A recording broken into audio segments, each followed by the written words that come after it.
Good evening and welcome to the Carnegie Town Hall. This meeting of the City Planning Commission will begin with a few introductory remarks. The City of Sioux Falls Planning Commission serves as an advisory board to the City Council. It is the responsibility of the Planning Commission to consider and make recommendations on land use and zoning matters. Actions taken tonight on conditional use permits are final unless appealed to the City Council in writing within 5 days. And any actions taken tonight on final development plans or minor amendments are final. Any recommendations made on preliminary subdivision plan requests tonight will be referred to the City Council for final action at the third council meeting of this month. Any recommendations made on rezone requests, major amendments, future land use amendments, or ordinance amendments tonight will be referred to the City Council for final action at the first council meeting of next month. Council meetings are held at 7 p.m. here in Carnegie Town Hall and are televised. The Planning Commission will first approve the consent agenda and then the regular agenda. In order to place certain non-controversial items on the Commission's consent agenda, Planning staff and Planning Commission apply the following criteria. First, the request conforms with Shape Sioux Falls 2035 Comprehensive Plan. Second, Planning staff recommends approval of the request. Third, there are no audience members present or written comments received in opposition to the request. And fourth, the application meets all conditions and requirements of the Sioux Falls zoning ordinance. Once the consent agenda has been approved, those agenda items have been approved and members of the public are free to leave. For the regular agenda, the following normal public hearing procedure will be followed for each item. By first requesting planning staff to present a brief report on that item. Second, the petitioner or representative will be requested to come forward and make a statement or answer questions. After the petitioner has spoken, anyone from the audience who wishes to address the agenda item shall be recognized. Then the Planning Commission will discuss the matter further and take appropriate action. We ask that anybody addressing the Planning Commission move to the podium microphone, identify themselves, and state their address for the record. Please limit your comments to less than 5 minutes. And as a courtesy to everyone here tonight, we ask that you either turn off or silence your electronic devices. This meeting is being televised on Channel 16 and will be rebroadcast Saturday at 10 a.m., Tuesday at 7 p.m., Wednesday at 1 a.m. Thank you for your cooperation.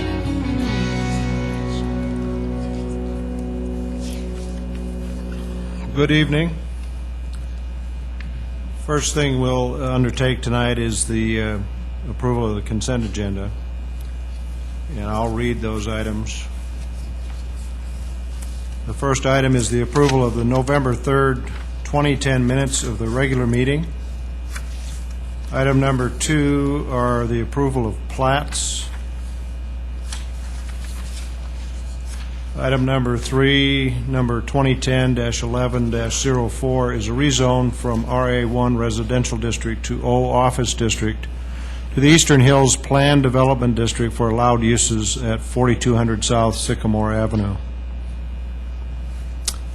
Item 4 is number 2010-11-07, a rezone from the C2 General Commercial District to the Crescent Planned Development District for allowed uses at 700 North Main Avenue. Item number 5, number 2010-10-07, is a conditional use permit in the C4 Planned Commercial District to allow an on-sale alcohol establishment and to develop a site greater than an acre at the northeast corner of West 41st Street and South T. Ellis Road. Item number 6, number 2010-11-05, is a conditional use permit in the C4 Planned Commercial District to allow a full-service restaurant within 100 foot of residential uses at 3638 South Southeastern Avenue. And finally, item 7, number 2010-11-09, is a conditional use permit in the RD Residential District to construct fourplex residential buildings at the northeast corner of South Line Drive Avenue and East 45th Street. David? Good evening, Mr. Chair. My name is David Loveland, and I'll be representing planning staff tonight. I wanted to let you know that item 4, there's been a request from the applicant to withdraw that application. Thank you, David. Is there anyone in the audience tonight that would like any of the items that we've listed as a part of the consent agenda moved to the regular agenda? Seeing none, are there any planning commissioners that would like to have an item on the consent agenda moved to the regular agenda? Seeing none, entertain a motion to approve the consent agenda with item number 4 withdrawn. Mr. Chair, I'd make a motion to approve the revised consent agenda. We have a motion. Is there a second? I'll second that. We have a motion and a second. Is there any further discussion? Hearing none, all those in favor signify by saying yes. Yes. Opposed, same sign. The consent agenda has been approved. If your item tonight was on the consent agenda, you're certainly free to go. Made some people smile. Okay, the next thing that we'll do is approve the regular agenda. And David, do you have some more information for us? I do. Good evening again. Item number 8, the applicant has requested that their item be deferred until the January 5th, 2011 Planning Commission meeting. Item number 9, the applicant has requested the withdrawal of his application. And item number 10, the applicant has emailed us requesting the application be deferred to the January 5th Planning Commission meeting. So we're down to just item 11. That's correct. Okay, is there a motion to approve the regular agenda as just single item number 11? I move to approve the regular agenda to include item 11. Okay, we have a motion. Is there a second? I'll second that. We have a motion and a second. Is there any discussion? Hearing none, all those in favor signify by saying yes. Yes. Opposed, same sign.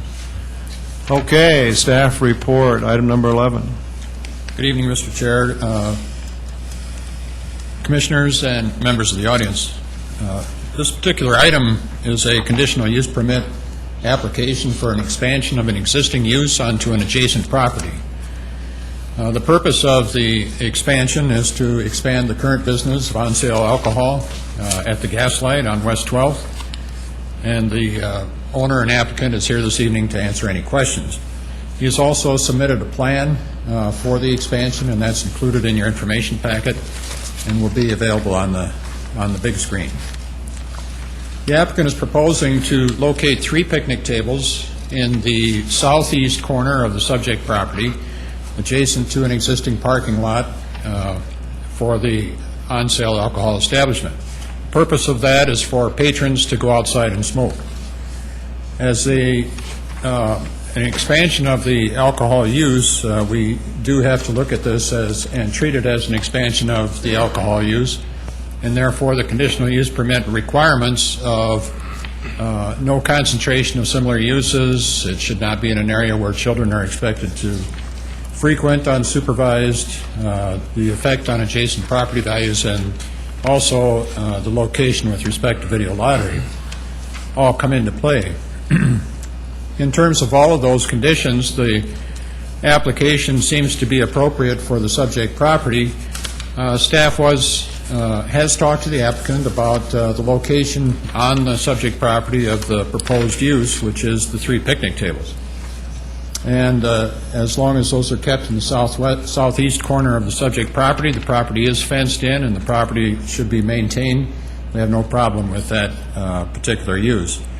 In the future, if any other use of the subject property should require and come back to you for conditional use hearing, that would be in terms of, say, a new building, expansion of parking, other things on the property. But as far as the 3 picnic tables are concerned, the location and the perimeter fencing and the distance separation to adjacent residential uses all seem to be appropriate, and staff is recommending approval. We would like to put a few conditions for approval on there, and those are listed in your report. The first one is that we'd like to combine the legal description of the 2 properties because the applicant is going to have to transfer their alcohol license to a new description, a new legal description for the use. Second one would be is for the planned capacity as presented Any additional increase in the use or additional uses will require a revised conditional use permit hearing. And then finally, outdoor music is not allowed. Those are the three conditions. We've had no calls from adjacent property owners, and that concludes staff report. Thank you, Steve. Any questions for Steve? Steve, did they give you any idea what they're going to have for lighting out there? Because this is probably going to be at night. The applicant did not indicate that additional lighting will be provided, but he is here to answer that question. Any other questions for Steve? Steve, I want to be sure in my mind from a legality point. With an on-sale license, you can be in the establishment, buy beer, drink beer. Are we talking, are we then allowing them to serve people outside at the picnic tables, alcohol? The applicant did not indicate that as part of their application, no. Okay. If a patron is in the establishment, wants to go out and have a smoke, can he take his alcohol with him? That also was not addressed in the application. That would be a good question for the applicant. And I don't think it's that uncommon. A lot of places today are being built with outdoor patios where there's outside seating and they're served. But is there a special twist to the law to allow that? No, in fact, because a lot of those applications are coming in for additions onto existing properties that are described in the license and in the conditional use permit, we're not requiring any further action on that. This is just because it's going on to an adjacent property that was not included in the original conditional use permit, so that's why we feel we have to at least have a public hearing on it. Steve, can I just get clarification? You had talked about that it's good for the plan only, so if he wants to add a fourth picnic table, he has to come back here and we reevaluate that? That would be my understanding, yes. Any other questions for You Steve? talk about isolating this to the southeast corner of this particular lot. This is a fairly good-sized lot. It's a half acre, about a half acre. I'm sure for convenience for his patrons, that'd be the closest place to do that. That's correct. I'm sure that's why he put it there. Thank you, Steve. Any other questions for Steve? Mr. Chair, Steve, you say that the lot is fenced in? Yes. What kind of fence? Is it a big 6-foot-high fence, or is it a? No. It's hard to tell from this. It's a smaller chain link fence. Okay.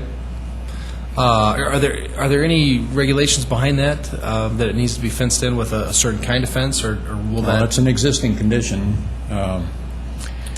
Usually, if we were to look at the expansion of an existing alcohol use to include an outdoor patio, we would ask for some kind of separation of that outdoor use from inadvertent pedestrian traffic, say, or people coming and going from the parking lot, or children that might be going by.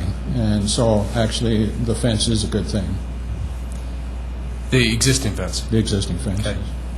And then secondly, I want to piggyback on Ken's question. Where do we get the clarification with respect to if I'm in having a beer in the establishment and I walk out to have a cigarette, can I carry my beer with me? I'm not up on the latest policy. I'll let Jeff Schmidt answer that.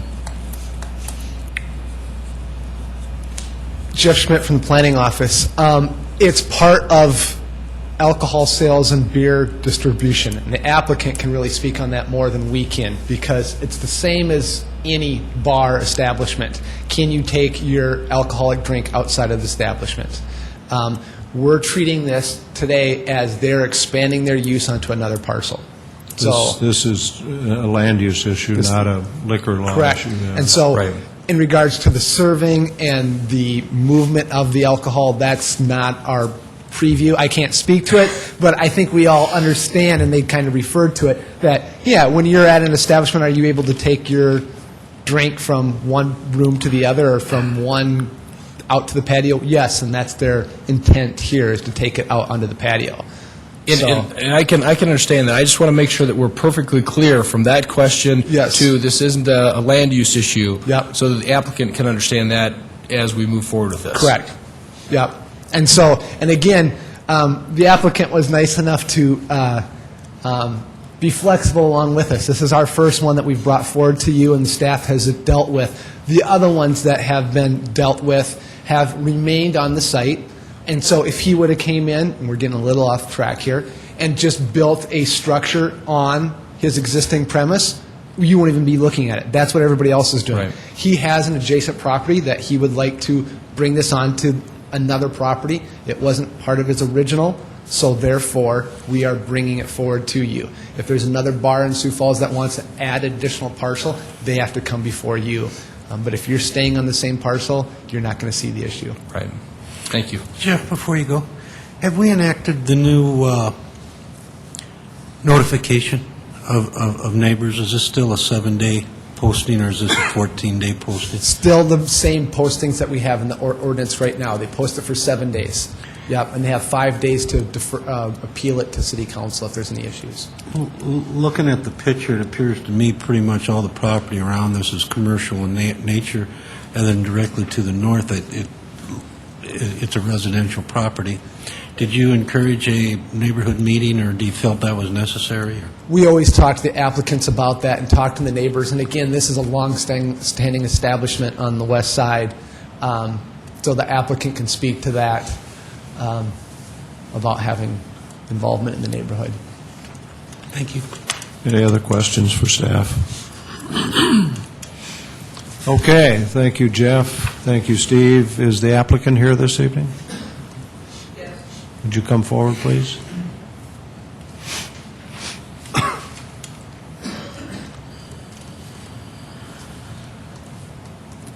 Would you state your name?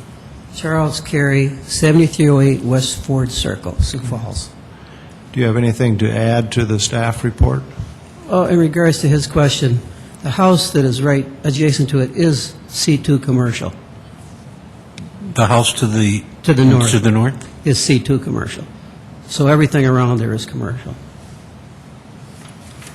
Is there anything And else? when I bought the property, I didn't buy the property with any of this intent, but when they passed the no smoking, you have to have someplace to put the people.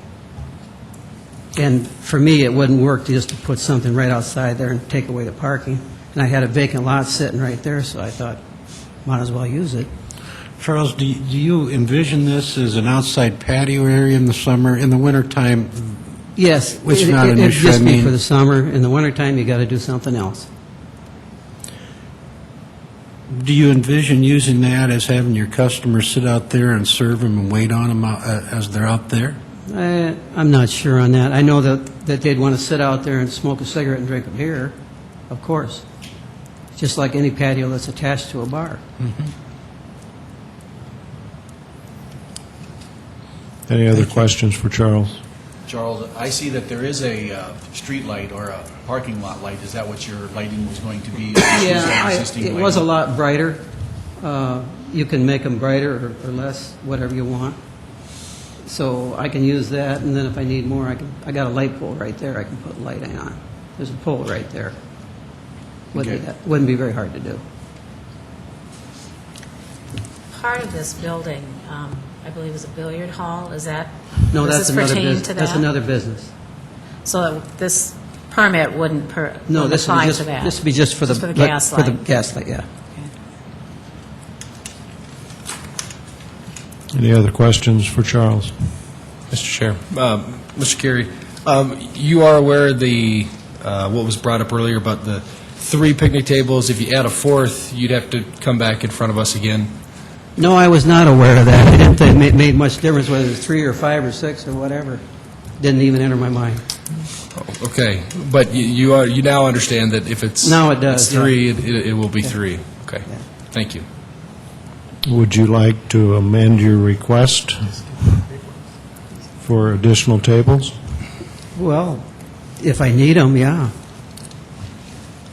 Well, we step back for a second, Charles. Let's see if staff has a recommendation for us on that. I think the, and I think we as staff understand the point of adding a fourth picnic table. The intent of that condition is to, because we're allowing the expansion over this entire legal description, is that if he were to add parking or add a building or do an addition, is that type of expansion would come back before you. So, whether he adds a fourth picnic table is not really going to be our concern. If it starts becoming 10 to 12, then we're going to have to sit there and talk to him a little bit about the impacts that he's having on the outdoor and whether he needs to address that. But the intent of that condition is simply so that if there were an expansion of the parking or the building or a tangible effect on neighboring properties, that comes back before you then. So a fourth or fifth table would not likely be a problem? No. Charles? Anyone else have questions for the petitioner? I have a question for Dave. Where do we make that differentiation? I don't want to be hard about this, but let's. You're right. If we're going to make it, let's make it so we can read it a year. Yep. And if you want, that's where you can put a more specification into that condition. Is that if he were to add any more than 6 picnic tables or something like that, you can put that into the condition and then make that a little bit more clear. So. Okay. Thank you. Yep. Charles, do you have a number in mind? I don't really know. I don't know what to expect, as far as traffic flow and people. I really don't know what I'm going to have out there, to be truthful. I suspect that planning staff's concern would be driving by one day and finding that entire lot covered with picnic tables. So, maybe 6 would be more feasible than 3, I don't know. You'd be comfortable with that for now? Probably, yeah. Okay. Any other questions for Charles? Okay. Thank you. Yeah. Is there anyone here tonight that would also like to address this issue? Okay. Seeing none, is there commission action on item 11? I'll make a motion to approve item number 11 with the 3 stipulations as stated, within the addition of a 4th stipulation not to exceed 6 picnic tables on this particular parcel. We have a motion. Is there a second? I second. Pam, get the second. Is there any further discussion? Mr. Chair. Yes. I hate to bring this up again, but the only reason I do this is we were at a county meeting, 6 months ago, and the question was brought up about RVs, I think, and what's the definition of an RV? Well, it's whatever as for, no, there's a definition of what it is. And I just want to be clear that we were clear there that here's the definition, the county attorney brought in the definition, and so that we can look back a year from now and understand what it was. A year from now, we look back on this, well, what if they aren't picnic tables? What if they're lawn chairs? And again, I'm not trying to be hard about this, but I just want to make sure that we're clear in our intent, and we can look back and say, that's what we meant, and that was the intent of the law, and that was the way it was written. I'm okay with how it's stated, as long as we're all okay with how it's stated. And I appreciate your clarity, because I was right there with you when we were debating what an RV was for an hour. And so I appreciate it. I think Mr. Carey knows that we're clear. Now we're on the record as saying picnic table is a picnic table, is known to be understood by what we have. And thank you. Any other discussion? Okay, hearing none, all those in favor of approving item 11 with the 4 stipulations signify by saying yes. Yes. Opposed, same sign. I believe the only other item of business tonight is adjournment. Is there a motion to adjourn? Mr. Chair, I make a motion to adjourn. Okay, we have a motion second. I will second that. We have a motion and a second. I assume there's no discussion. All those in favor signify by saying yes. Yes.